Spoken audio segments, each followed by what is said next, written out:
E aí, vamos fazer o ano bíblico? Ah, pastor, eu não quero fazer não, porque eu sempre fico pelo meio do caminho, eu não consigo concluir. Põe uma coisa na sua cabeça. Suponhamos que você faça um mês de ano bíblico e fique pelo meio do caminho. Este um mês já terá valido a pena, porque o conteúdo adquirido durante o mês não terá sido em vão.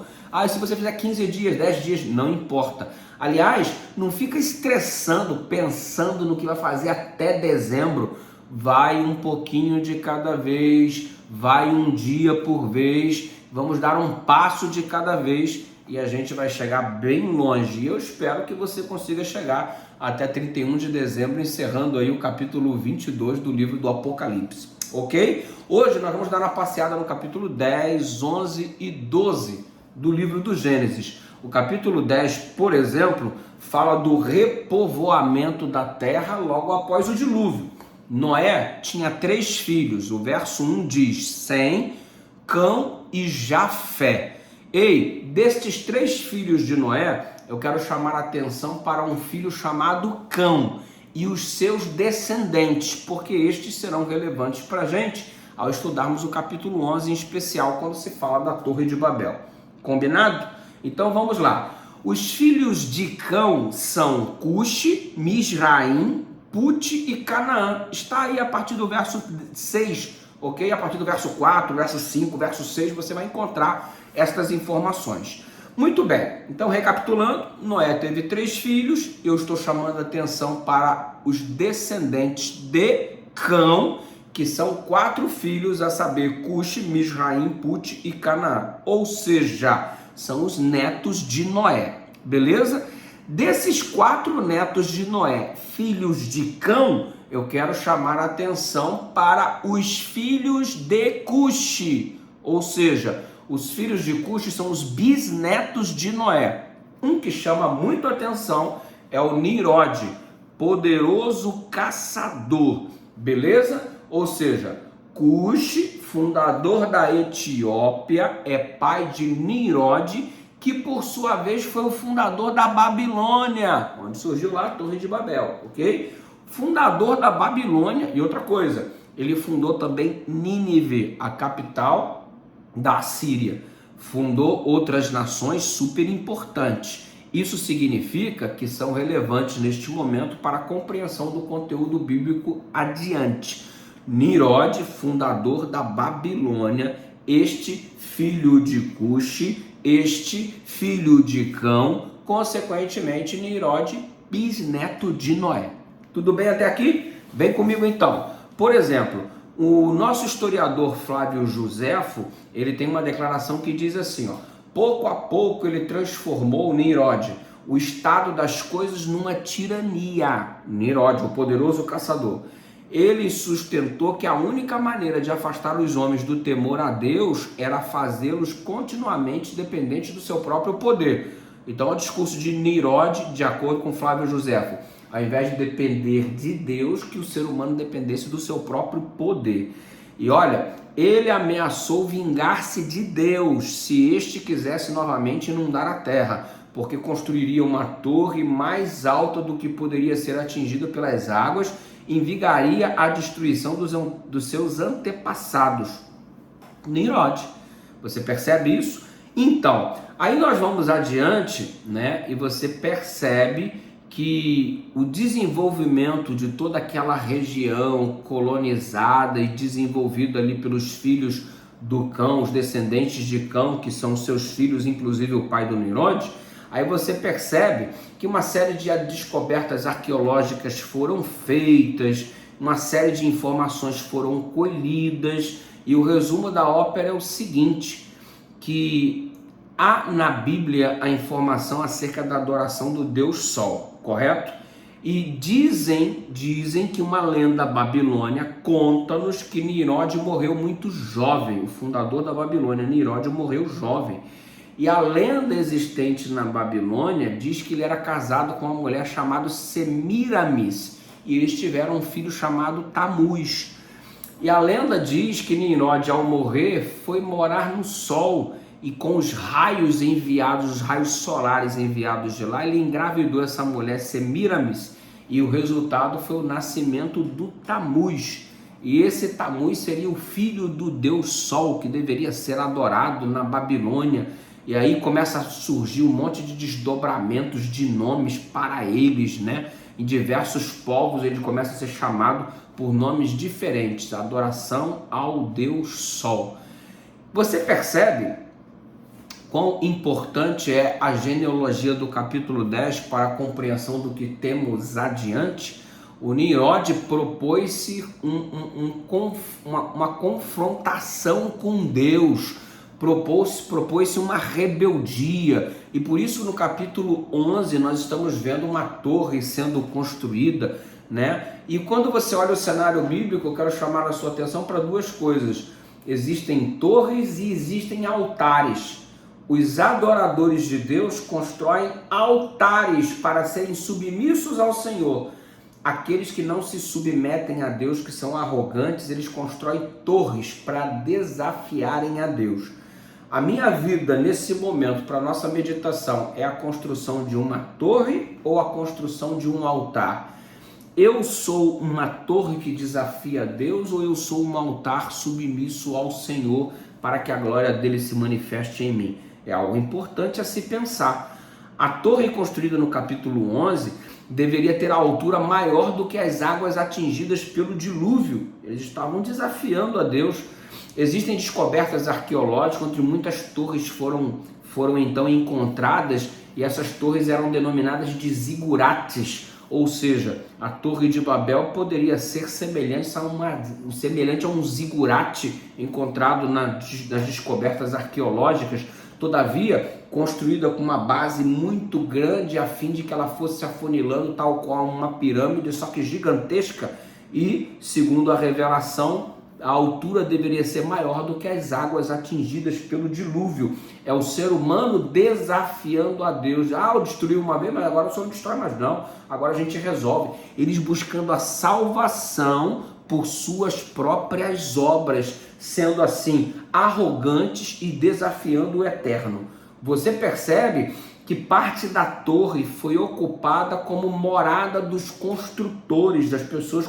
À medida que eu construí a torre, elas iam morando nos seus pavimentos, nos seus andares, né? E tornou-se outras partes como centro de idolatria. Começou uma espécie de telefone sem fio na torre, né? Porque um falava uma coisa e o outro, a mensagem chegava lá completamente distorcida, não se entendiam, começaram a brigar, se mataram, até que caiu raios do céu sobre o cume da torre e aquela confusão. A palavra Babel significa portal dos deuses, né?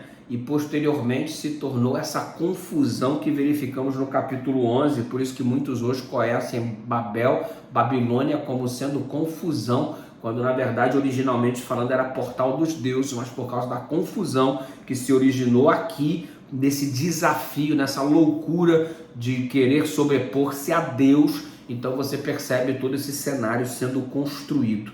Ei, a tua vida é uma torre ou a tua vida é um altar? Presta atenção.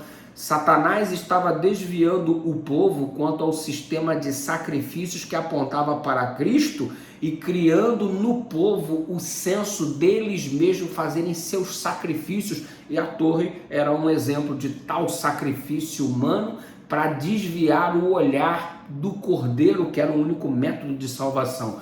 Então, ao invés de serem salvos pelo Cordeiro, eles queriam serem salvos pela torre. Que coisa louca, né? Os edificadores da torre dos nossos tempos existem, estão aí em evidência. São aqueles que não se submetem a Deus, que são arrogantes e transformam a sua vida, ao invés de um altar, em uma torre. A torre é sinônimo de insubmissão, ok? Deus havia pedido para povoar a terra, eles queriam ficar concentrados em Babel, eles não estão se submetendo à vontade do Senhor. Deus falou assim: saiam por aí para povoar toda a terra. Eles se concentram ao invés de se espalharem.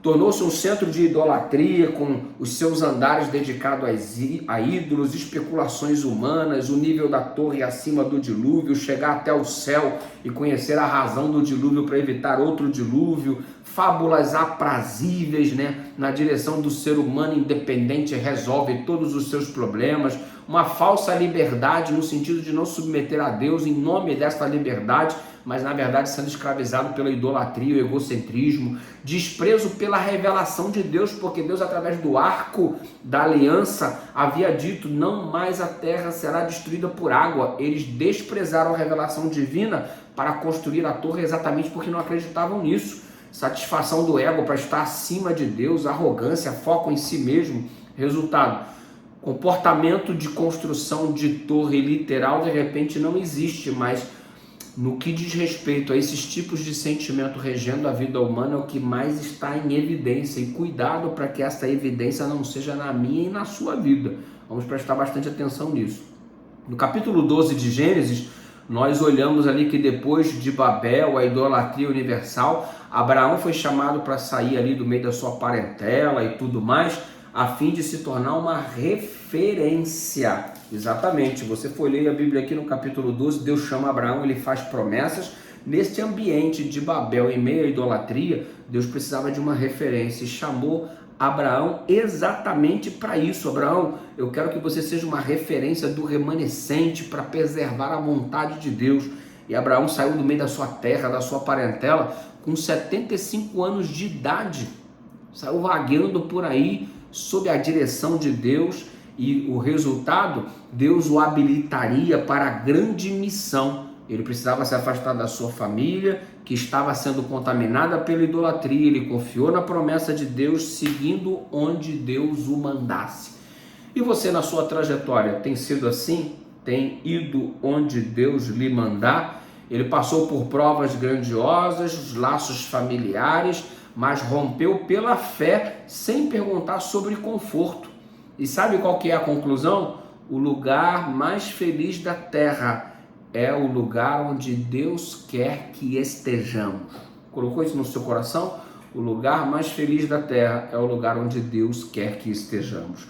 E no verso 2, Deus disse para ele: seja tu uma bênção, ok? Nós não somos perfeitos, mas nós somos instrumentos de Deus, ok? E da Abraão, ele recebeu uma promessa: em ti serão benditas todas as famílias da terra. Ou seja, a linhagem do Messias seria estabelecida através dele. Gente, que coisa extraordinária, ok? E aí ele vai para o Egito, você percebe a história e dá um vacilo, mostrando que ele não era perfeito, né? Ele mente acerca da sua esposa, era a sua meia-irmã, mas ele nega que era sua esposa, dizendo que ela era sua irmã, porque era muito bonita e podia ser constrangido no sentido de matarem a ele para poder ficar com a mulher dele. Então, dizendo que era irmã, ele poderia enfrentar menos problema.